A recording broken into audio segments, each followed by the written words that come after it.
I chose a chocolate cake for Emily since you love. You like chocolate, don't you? Mom, if you eat that, you'll die. My daughter, Jennifer, quickly swapped my cake with Bob's. I hesitantly took a bite. Jennifer began to eat her cake too. As Bob bragged about how he had reserved this cake a month in advance and how delicious the crushed nuts on top were, he suddenly began to choke. Bob's face turned bright red, he struggled to breathe, started foaming at the mouth, shivered, and then collapsed to the floor. My name is Emily. I'm 36 and work for a food inspection company. I live with my husband, who is 2 years older than me, and our 7-year-old daughter, Jennifer. I met Bob in a college club, and after we both got jobs, we started dating and got married 2 years later. The next year after our marriage, we had our daughter Jennifer. Jennifer was a late bloomer, she started walking when she was 2. We got her checked out at various hospitals, but they found no abnormalities. Every hospital said that it was just individual differences and suggested waiting to see how she progresses. At first, Bob was extremely worried. However, he became frustrated with Jennifer's delays in speaking and walking and began to ignore her. My mother-in-law, Diane, always disliked Jennifer, assuming she had a disability, and never held her. Only my father-in-law was affectionate to her, often telling me with a smile how unique and wonderful she was. It made me really happy. Bob had been very kind until we got married, but with Jennifer's issues, he was always grumpy at home. If something didn't go his way, he would slam the table or stomp loudly on the floor, always making a loud noise. Every time he did that, I'd get scared and shrink back. Bob's behavior stressed me out, causing hormonal imbalances, leading to menopause, and I couldn't have any more children. I remember sobbing with my head buried in the pillow. After that, Bob became even harsher towards me, constantly nitpicking at the way I cleaned, the taste of my cooking, even the way I folded laundry. Every complaint was accompanied by a loud slap on the table or a rough placement of a cup, making me constantly jumpy and apologetic. But Jennifer would just watch Bob's tantrums with a puzzled expression, never seeming to be scared or crying. Bob looked at Jennifer as if she were something strange. Jennifer didn't speak much, but she learned to read quickly and was always engrossed in books. She could focus on her reading for hours. By the time she was in preschool, she was not just reading picture books, but also encyclopedias and children's books. I believe she understood quite a bit of complex words. When Jennifer was about to start elementary school, they suggested placing her in a special education class because of her lack of speech. When I talked to Bob about this, he was furious. Are you kidding me? Why is my child in a special needs class? Bob slammed his glass onto the table. I could only flinch and shrug. You better fix this. I won't accept this kind of bad reputation, he said. Bob stormed off to the bedroom, his footsteps heavy on the floor. As I held my head in my hands, Jennifer gently patted my back with her tiny hands. Thank you. I hugged Jennifer tightly as tears streamed down my face. Jennifer, it's not your fault. The next day, Diane called. Are you really going to let my granddaughter attend that kind of class? If the neighbors find out, I won't be able to walk outside from embarrassment. And it will all be your fault.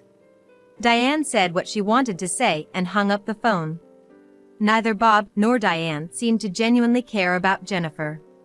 It was all about how they were perceived by others. After consulting with local counselors, school teachers, and municipal officers, it was decided that Jennifer would attend regular classes instead of the special needs class. I felt that the students, parents, and teachers in the special needs class were all wonderful and thought it might be a better fit for Jennifer. But I couldn't even suggest it, seeing the evident objection from Bob and Diane. When Jennifer started elementary school and I had some free time, the temp agency I worked for offered me a permanent position. The job was fun and fulfilling. It felt good to be needed and relied upon, especially compared to the stifling atmosphere at home. I decided to discuss this with Bob. As expected, Bob was hesitant. They offered me a permanent position at my current job. I really want to work full-time. Bob looked down at me with crossed arms. Make sure you take care of the house just like before, or even better. But I'm gonna need some help from you too. Bob turned away and banged the table. Housework is your job. Are you seriously asking me? After a brief pause, Bob smirked. Got it. I'll ask my mom. She can help with the house chores. I was shocked. I couldn't believe Diane, with whom I always had issues, was coming to our house. Would I be able to stand it? Eventually, Bob gave Diane his spare key, and she started dropping by our place every other day. Whenever Diane was at our house, she always makes sarcastic remarks. This place is a mess. Poor Bob has to live like this. How on earth were you raised to clean like this way? Because of Diane's frequent visits, I started being even more meticulous with my house chores. Yet, she would nitpick and complain about the smallest things. I put up with this bullying for weeks, but finally, I couldn't take it anymore. I told Diane that I was taking care of the house properly and that she didn't need to come over. Reluctantly, Diane agreed and stopped visiting. But just when I breathed a sigh of relief, Bob started spending more time at his parents' house. Bob had always loved his childhood home and would return there often, but the frequency of his visits increased. A little while later, when Jennifer was in 2nd grade, my father-in-law, who had always been so full of life, suddenly passed away. My father-in-law was the only one who was ever kind to Jennifer. What struck me as odd at the funeral was seeing Bob and Diane occasionally glanced at each other and laughed. Weren't they sad? I never got the impression that Diane and my father-in-law were close though. Seeing the main mourner laughing at a funeral seemed out of place. With my father-in-law gone, Jennifer lost the only ally she had. I was filled with unease. Juggling housework, childcare, and a full-time job had worn me out, and I fell sick with a fever. While Bob was hanging out at his family home, I called him, asking if he could help with dinner, but he flatly refused. My mom never asked my dad to do anything, even when she was sick. I don't want to catch a cold from you. I'm gonna stay at my folks for a bit, Bob said and then hung up. Bob didn't come home for a whole week after that. As I started to feel better and work got busier, my promotion began to come up. I was offered a position as a section manager. I was thrilled, but considering my responsibilities at home, it felt like a heavy burden. I talked to Bob, but as expected, he insisted I keep up with the household duties. Moreover, Bob gave me a condescending look. Really, you think you can handle a position like section manager? That's the same rank as me, you know. Bob suddenly got up from his seat and headed to the bedroom. The next day, Diane came over to the house. Bob was complaining, you know. He said the house is a mess because you don't put effort into housework. Diane quickly entered the house and began inspecting everything. The way the windows were wiped, how the laundry was folded, the water stains in the bathroom, I was made to redo all of these tasks. Every time Diane came over and started nagging at me, Jennifer started talking to Diane. Jennifer approached Diane with a serious look on her face and asked, Granny, what do you think are the 4 main elements of happiness? Do you know what happiness hormones are? Taken aback by Jennifer's rapid-fire questions, Diane looked puzzled. It must have been a while since Diane had heard Jennifer's voice. You can talk normally, huh? Answer my question from earlier. Diane was probably clueless about the question. She tilted her head in confusion. Oxytocin, serotonin, dopamine, and endorphins. Diane looked more confused and glanced at me with a concerned expression. They're neurotransmitters, mainly secreted from the pituitary gland in the brain. Lately, Jennifer has been reading a lot of medical books. While taken aback, Diane listened to Jennifer's explanations. Jennifer continued to passionately talk about the connection between neurotransmitters and diseases, as well as substances that induce sleep. Diane, overwhelmed by Jennifer's focus, left the house exhausted. Thankfully, I was spared any nagging that day. On my birthday, Bob, returning from a business trip, brought a birthday cake. It was the first time he'd ever bought something for me since we got married.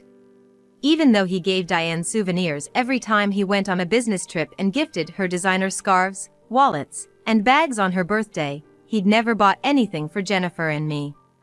I was stunned, trying to figure out what got into Bob this time. Seeing me in shock, Bob held up the cake box and said, "Thanks for everything. I love you. I'm gonna put this in the fridge. Let's eat it later." Bob's overly sweet tone gave me goosebumps. Jennifer, seemingly displeased with something, took a bottle of mineral water from the fridge, gave the cake a quick glance, and went to her room. Jennifer stayed in her room, so Bob and I ate dinner first. Throughout the meal, Bob showered me with cringeworthy compliments. "You know, I always leave the housework up to you. I'm sorry about that. I'm gonna help out more from now on." "Thanks." Although I found his words uncomfortable, I just nodded along, not wanting to upset him. After dinner, as I was cleaning up, Bob took out the cake box from the fridge.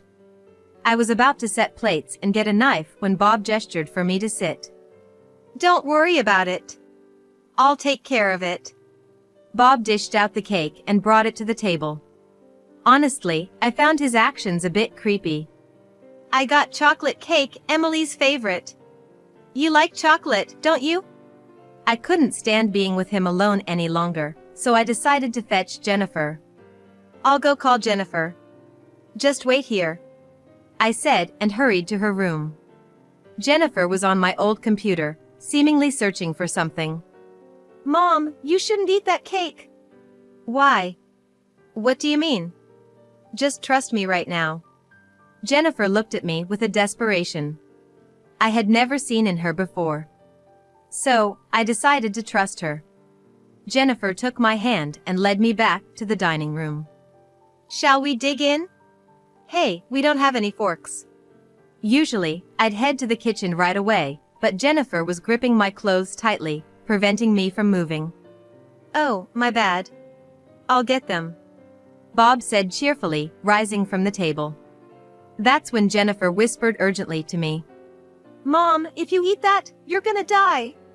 Quickly, Jennifer switched mine and Bob's slices of cake. Bob, coming back with a fork, began eating the cake in front of us. "It's delicious, Emily. It's made by a famous pastry chef, you know." Hesitantly, I took a bite of the cake.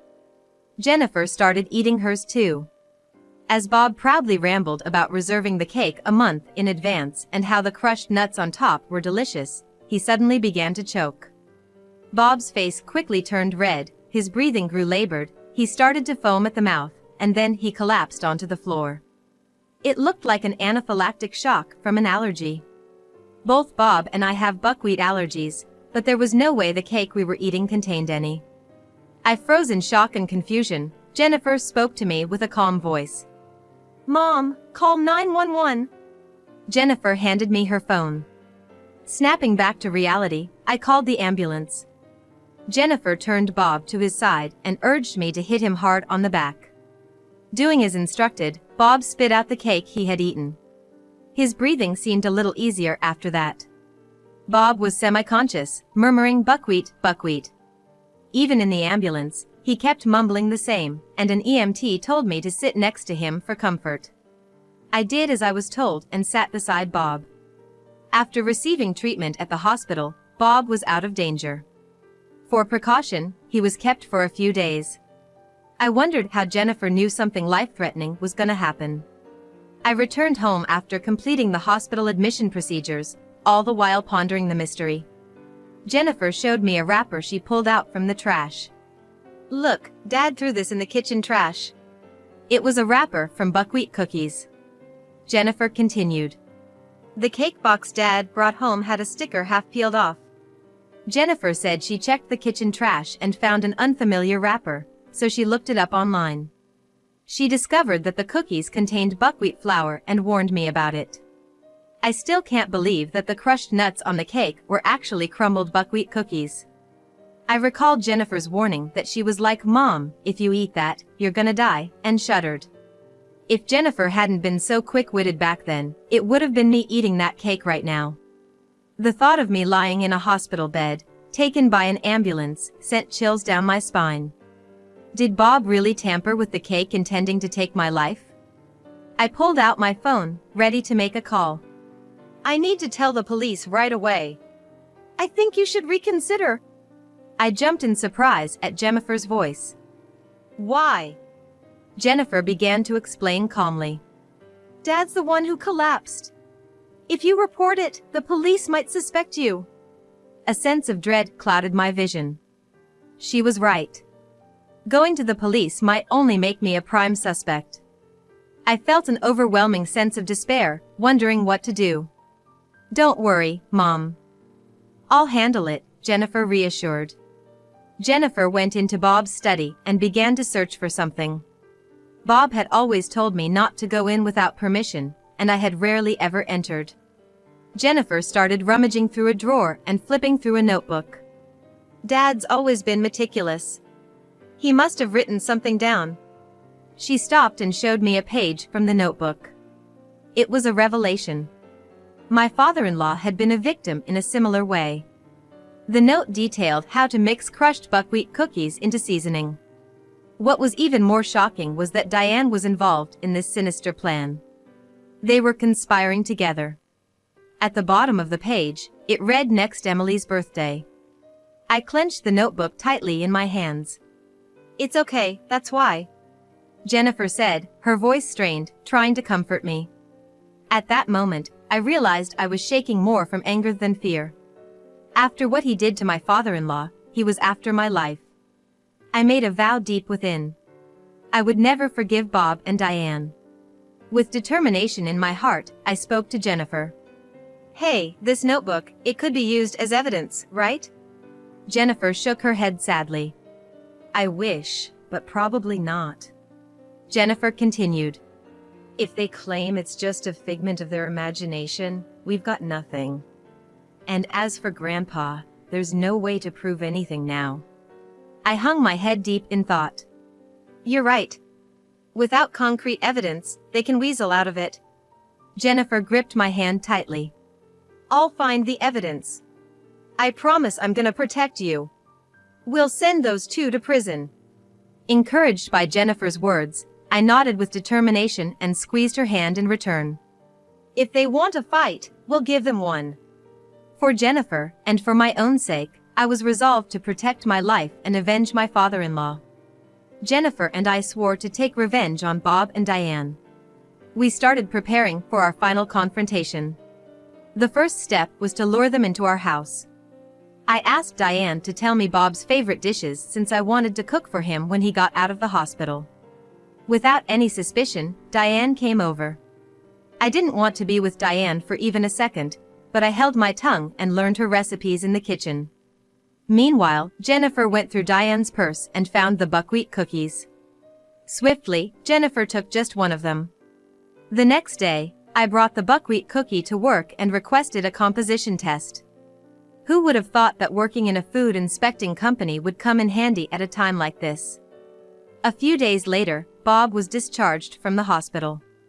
I told Diane that I was preparing a special dinner for discharged and asked her to pick up Bob. While waiting for Bob to come home, Jennifer and I prepared a table filled with Bob's favorite dishes. By the time the dinner preparations were finished, Bob and Diane had returned home. Jennifer went to the front door to greet them. Holding Bob's bags, Jennifer guided them to the dining table. Mom and I made today's dishes, taught by Grandma. Bob, pleased, took his seat and began eating. Diane too seemed to enjoy her meal. After a while, puzzled expressions formed on their faces. Hey, Mom, look at that. Bob whispered to Diane, gesturing subtly. Oh my God. Diane exclaimed, staring at something on the table, her eyes widening in shock. So startled. She even dropped the fried chicken she was holding with her fork. And she didn't seem to notice. Bob and Diane stopped eating. Trying to lighten the mood, I asked Bob. Is the seasoning all right? I guess I can't make it quite like your mother did. They both heads down and were like, no, it's not that and it's delicious. I beamed a big smile at them. This seasoning isn't just tasty. It seems to be quite invigorating too. My father-in-law had told me about it a while ago, I mentioned. Bob and Diane began to shiver, as if cold. I continued to smile, unfazed. Jennifer, sprinkle some of this seasoning on their food. As Jennifer reached for the seasoning. Stop. Don't put that unknown stuff on it. He shook off Jennifer's hand with a fierce look. What's got you so spooked? I just wanted you and your mother to live a long life. I said with a broad grin. Just stop it, please. Diane covered her ears and screamed. Why? You wanted me to be healthy too, didn't you? That's why you sprinkled that stuff on the cake. In the end, you ate it yourself and ended up in the hospital. I handed a set of documents to the two of them, who looked utterly shocked. I had our company's inspector check the contents. What was on the cake and the buckwheat cookies had matching ingredients. Bob and Diane exchanged glances, confronted with the evidence. What are you talking about? I have no idea about any of that. The ingredients in the buckwheat cookies Diane had and the ones you threw away in our trash are from the same product. You think it's okay to just go through someone's stuff?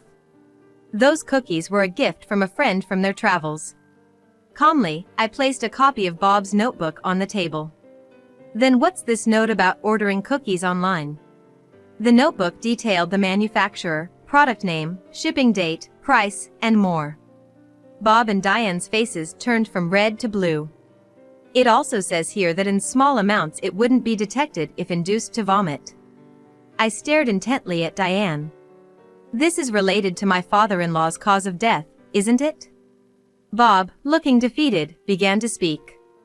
Dad was in our way. Maybe he didn't like that Mom and I were close. He was always butting in and being a nuisance.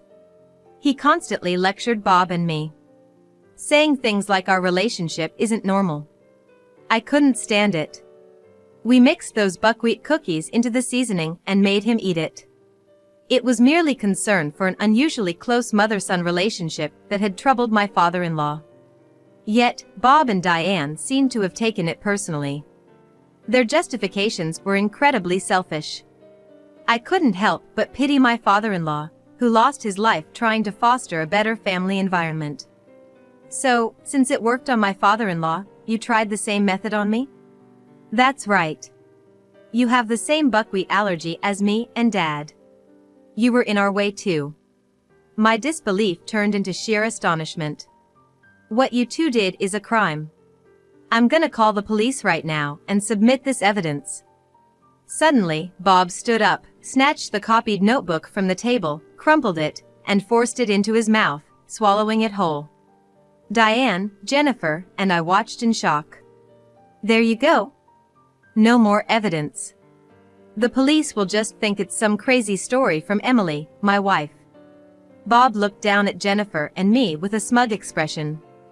Dad, that's a copy. The real one is somewhere else. Jennifer calmly stated. Then, she placed the voice recorder on the table. You can't deny it anymore, she said.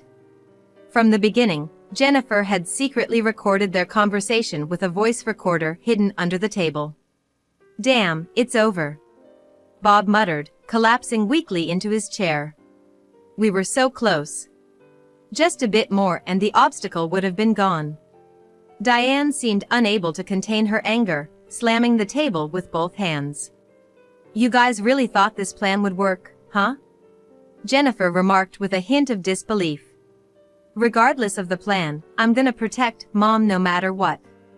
I chimed in as I pulled out my smartphone. I'm calling the police. Admit your wrongdoing and make amends. It's the least you can do to honor my father-in-law. As I began to dial, both Bob and Diane suddenly tried to apologize to me. Please, don't call the cops. We're really sorry, Bob begged. Yes, forgive us. They kept apologizing to me. Jennifer suddenly began to explain how their plan went wrong. Dad's a total mama's boy, so a perfect crime was never gonna work. Too many obvious mistakes. If it were me, I'd first. I quickly covered Jennifer's mouth. Jennifer, use that knowledge wisely, okay? My eyes locked to her. Jennifer nodded in agreement. Yeah, I got it. I won't get involved with people like this anymore. Also, I have something to inform Mom later. I hugged Jennifer tightly. Yeah, I got it. From now on, let's live peacefully together.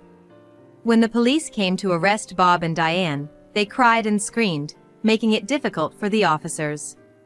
The copied notes, the voice recording, and the purchase history of buckwheat cookies found on Bob's computer became evidence that led to their conviction, including the matter regarding my father-in-law. After the arrest, by the time Bob was charged, my divorce from him was finalized. We'd proceeded with the division of property between I and Bob. Diane ended up with selling her family home to cover lawyer costs. Bob, having no income to pay child support, used the money from the sale of his house for it. This left Bob and Diane with nowhere to go once they were released.